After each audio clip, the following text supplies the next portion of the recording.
बनाना है आपको। तो हमेशा ध्यान रखिए, जब भी आप ब्रिज के ऊपर से पानी चल रहा है तो चलने की कोशिश या टू व्हीलर चलाने की कोशिश मत कीजिए।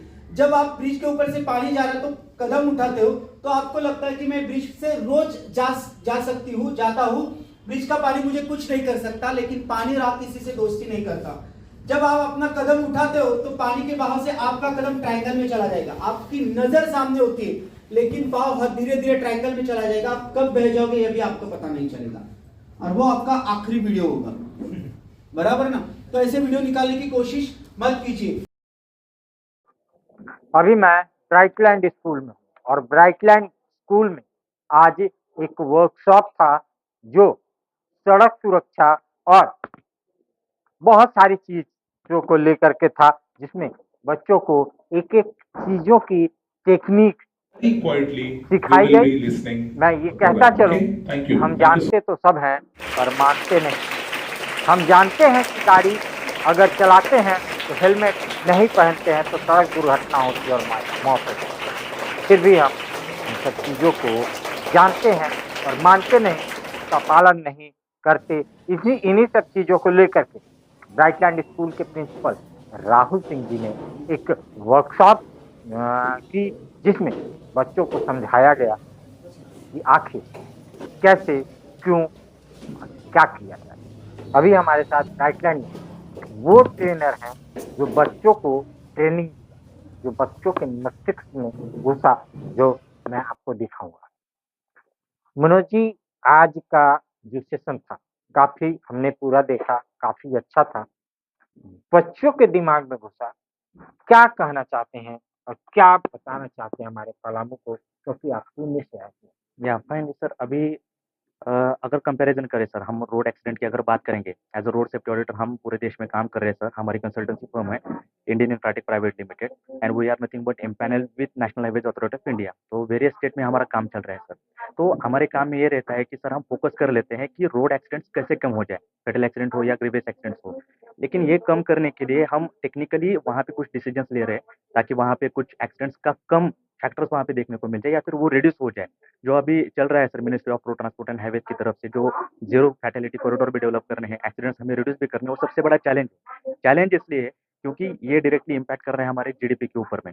मान लीजिए एक एक्सीडेंट हो भी जाता है तो एक फैमिली डिस्टर्ब हो जाती है। अगर कलेक्टिवली देखे जाए तो ये इंपैक्ट कर रहा है हमारी सोसाइटी के ऊपर में। जब नंबर ऑफ एक्सीडेंट्स बढ़ते जाएंगे तो नंबर ऑफ इम्पैक्टिंग फैमिली जो है तो उसके नंबर से बढ़ते जा रहे हैं। आप मान लीजिए एक बिजनेस टाइकून पर्सन साइरस मिस्त्री की भी डेथ हो चुकी थी, nothing but he is providing the employment. वो रोजगार देने वाला सबसे बड़ा वो एक टाइकून पर्सन है, इंडस्ट्रियलिस्ट है। उसकी डेथ अपने भारत के फायदे में पड़ने वाले नहीं है। कोई राजनेता आदमी है जिसके धोरणात्मक निर्णय से कुछ बदलाव आ सकते हैं सोसाइटी में, अगर ऐसे व्यक्ति की डेथ अगर रोड पे हो जाती है तो हमारे देश के लिए परवड़ने वाली चीज नहीं है। तो आप मान लीजिए कि अगर हमें इस पॉइंट ऑफ व्यू से अगर हमें एक्सीडेंट्स कम कर रहे हैं तो हमें कौन से मिटिगेशन मेजर लेने होंगे, ये तो बात रहेगी टेक्निकल। लेकिन अगर हम देखा जाए रोड यूजर्स में अगर देखा जाए from the age of 0 to आप मान लीजिए 60 तक, हर एक इंसान रोड पे से सफर कर जाता है। तो ऑब्वियसली उसकी सेफ्टी का पॉइंट ऑफ व्यू से अगर हम देखेंगे तो उसका रोड बिहेवियर जो है वो हमें पैटर्न में चेंज करना होगा। मान लीजिए सर 2 लेन रोड हमारे ज्यादातर हुआ करते थे अपने देश में, लेकिन ऑनवर्ड्स 2014-15 वहां पे कंस्ट्रक्शन अगर देखा जाए हाईवेज का 4 लेन 6 लेन एक्सप्रेसवे का जो लेंथ है हमारे हाईवे का वो बढ़ते जा रहा है। लेकिन उस रोड को कैसा यूज करना है पब्लिक के लिए, उसका यूज कैसा होना चाहिए, उसका जो एक स्टडी होना चाहिए इन ब्रीफ, उसका एक जो ट्रेनिंग होना चाहिए, वो हमारे देश में उसका जो थोड़ा सा अगर देखा जाए अवेयरनेस भी बहुत कम है। तो एनएचआई के थ्रू से हम रोड सेफ्टी कंसल्टेंट इन प्रोग्राम्स को एज पर अवर कॉन्ट्रैक्ट हम एग्जीक्यूट भी कर लेते हैं। हम स्कूल में कुछ ट्रेनिंग भी अरेंज कर लेते हैं, कॉलेजेस में भी कर लेते हैं, national Highways Authority of India के कैंपस में भी ले लेते हैं, या फिर कंसेशनर जो रहते हैं कॉन्ट्रैक्टर्स, उनके सेफ्टी पॉइंट ऑफ व्यू से हम इसको एग्जीक्यूट कर लेते हैं ताकि रोड पे रोड यूजर्स का जो बिहेवियरल पैटर्न है वो चेंज हो जाए। और मुझे उम्मीद है सर आने वाले कई दिनों में या कई सालों में, मान लीजिए सर ये sir dealing with the public mind, it's I think one of the difficult task. और उसका माइंडसेट अगर चेंज करना है तो मुझे लगता है कि उसकी शिक्षा व्यवस्था जो है, यानी कि एजुकेशनल जो सिस्टम है उसमें जाके हमें काम करना होगा। क्योंकि जो चीज हम सिलेबस के थ्रू या फिर इस ट्रेनिंग के थ्रू अगर प्रोवाइड करेंगे तो मुझे लगता है आने वाले कई दिनों में या फिर आने वाली जो जनरेशन है इसको काफी ज्यादा इनकॉर्पोरेट कर सकती है, या फिर वो अपने रोड यूजर्स के बिहेवियर पैटर्न में चेंजेस ला सकती है और हम एक्सीडेंट्स को कम कर सकते हैं। ये हमारा उद्देश्य है सर। तो आपने सुना और सुना तो इसका पालन करें, और पालन करेंगे तो रोड एक्सीडेंट और जो मौतें हो रही हैं वो कम होंगी। एक चीज़ और सर यही बात नायडू सर है सर, वो यशोदा में बेसिकली काम करते हैं जहाँ पे एडमिनिस्ट्रेटर्स का भी ट्रेनिंग हो जाता है आईएएस जो आप बात करते हैं सर, तो बेसिकली उनको भी ट्रेनिंग प्रोवाइड कर देते हैं सर। तो उन्हीं को सर हम यहाँ पे हमने इनवाइट कर लिया था और हमारे साथ में एसोसिएट है सर, तो जहाँ पे भी हम ट्रेनिंग अटेंड कर लेते हैं या फिर अरेंज कर लेते हैं, तो नायडू सर का काफ़ी कोऑर्डिनेशन रहता है हमसे ज़्यादा। अगर देखा जाए तो सबसे ज़्यादा वो इम्पैक्ट जो रहता है स्टूडेंट्स के ऊपर में, या फिर कोई मान लीजिए कंसेशनर के कैंप में हम जो अरेंज कर लेते हैं ट्रेनिंग प्रोग्राम, तो सबसे ज़्यादा जो की रोल रहता है वो हमारे नायडू सर का रहता है। तो सबसे ज़्यादा जो इम्पोर्टेंट की रोल और उनका जो एस्पेक्ट है बताने का वो काफ़ी अलग है, क्योंकि मैं भी उनका विद्यार्थी हूँ, उनसे भी काफ़ी चीज़ें मैं सीखते रहता हूँ। एक कोशिश अगर इन बच्चों ने की, आप बच्चों को भी बोल रहा हूँ कि जब भी आपके पिताजी के टू व्हीलर पर बैठोगे, जब तक आपके पिताजी हेलमेट नहीं पहनते तब तक आप नहीं बैठोगे। तो ये हेलमेट का अभियान पलामू में जोर से चलेगा सर। आप तय कर लो कि आप पिताजी आप अगर हेलमेट नहीं पहनते तो मैं आपकी गाड़ी पर नहीं बैठूंगा।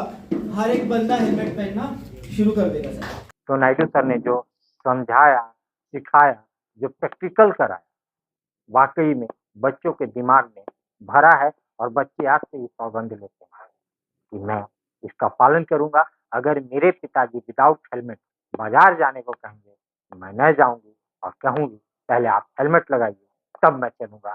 ये नायडू सर का आज प्रैक्टिकल था, जिससे बच्चे इस चीजों को बोल रहे हैं, क्योंकि हम जानते सब हैं लेकिन मानते नहीं हैं। तो आज ब्राइटलैंड और नायडू सर के कारनामे से ये सब सिद्ध हुआ है। नायडू सर आज बच्चों ने सीखा, वो सामने दिखा, क्या कहना? हाँ सर, आज भारत का हम हमेशा नागरिक की एक धोरणात्मक होता है कि हमारी उम्र तो 40 साल हो गई, मुझे कुछ लेना देना नहीं, लेकिन भारत का भविष्य हमें उज्जवल करना है। तो हमेशा बच्चों से अभी स्कूल सेफ्टी का ट्रेनिंग करना शुरू कर दिया हमने, क्योंकि ये बच्चा भारत का एक नागरिक जब होगा तो वो सुजान होगा, उसे मालूम है किस तरह से रूल्स फॉलो करना है। हम फॉरेन कंट्री का कहते हैं कि फॉरेन में इतने रूल्स फॉलो होते हैं, इंडिया में भारत में भी हो सकते हैं, इसलिए बच्चों को पढ़ाया जाता है लाइफ सेव किया कैसे जाए। छोटी-छोटी सी अगर गलती हो तो किस तरह से होता है। हेलमेट में हर एक बच्चा पलामू में जब कहेगा कि पिताजी आप हेलमेट पहनिए तभी मैं आपके टू व्हीलर पर बैठूँगा, तो ये पहल पूरे भारत में होगी कि पलामू ऐसा एक जिला है कि वहाँ हर एक बंदा हेलमेट पहन रहा है, क्योंकि बच्चा कह रहा है। तो ये पूरे इंडिया में जब भारत में फैलेगा तो हर एक एक्सीडेंट बहुत से कम हो जाएगा, क्योंकि सेफ के लिए हेलमेट पुलिस के लिए मत पहनिए, हेलमेट खुद के लिए सेफ्टी के लिए पहनिए। जब ट्रेनिंग दिया गया विद्यार्थियों को किस तरह से मदद करनी चाहिए लोगों के रोड एक्सीडेंट में, हम देखते हैं कि पूरा देखने के लिए लोग आते हैं, मदद करने के लोग पीछे हट जाएंगे।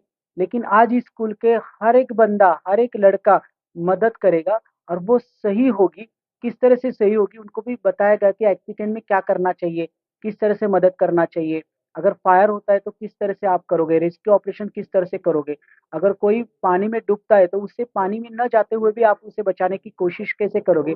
एक जान भी किसी ने बचा ली ना सर, तो ये पूरा ट्रेनिंग का वैल्यू हमें मिल गया है, क्योंकि एक जान की अहमियत उस घर वाले को पूछिए कि जिसके घर में जान जाती है तो उसकी फैमिली कितनी बैक में जाती है, क्योंकि परेशानी होती है कि मेरा काम वाला आदमी चला गया, अब मैं घर कैसे चलाऊँ। तो यही एक-एक जान बचानी है। अगर घर गिरता है तो गिरने दीजिए, हम दोबारा उसे खड़ा करेंगे, लेकिन एक जान चली जाए ना तो उस घर में का पूरा नुकसान जो है तो कोई दुनिया का भर के नहीं निकाल सकता। यही ट्रेनिंग में हमने आज सिखाया, किस तरह से लाइफ बचाया जाए। तो इस ट्रेनिंग से ब्राइटलैंड, नायडू सर, ब्राइटलैंड और पूरा ब्राइटलैंड परिवार ने ठानी है कि हमें रोड एक्सीडेंट से एक-एक जान बचानी है। तो अगर ब्राइटलैंड ने शुरुआत की है और पलामू शुरुआत करेगा, तो जैसे कि नायडू सर ने कहा, देश पालन करेगा और रोड एक्सीडेंट से मौत नहीं होगा, वो घर नहीं मिलेगा। तो नायडू सर और ब्राइटलैंड स्कूल के प्रिंसिपल, ब्राइटलैंड परिवार का एक अहम योगदान उन बच्चों को समझाने के लिए, क्योंकि बच्चे सच्चे होते हैं, अच्छे होते हैं, समझते हैं और फैलाते हैं। तो सीखना होगा कि कितना लाभदायक होगा। और ये भी मैं बता दूं, इस ट्रेनिंग के बाद एक और ट्रेनिंग होगा जो बृहद रूप से पूरी फैमिली, ब्राइटलैंड परिवार और ब्राइटलैंड परिवार के जो पेरेंट्स हैं उनके साथ होगा।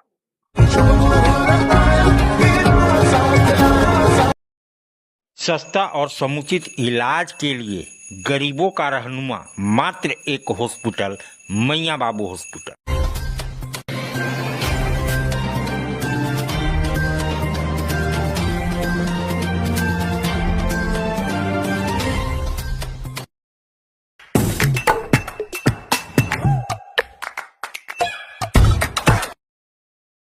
आज आप दिल्ली दरबार आए हैं। दिल्ली दरबार अपने आप में पूरे डाल्टनगंज को समेटने के लिए तैयार है, क्योंकि गांधी उद्यान पार्क में दिल्ली दरबार जब से आया है रौनक बढ़ गई है।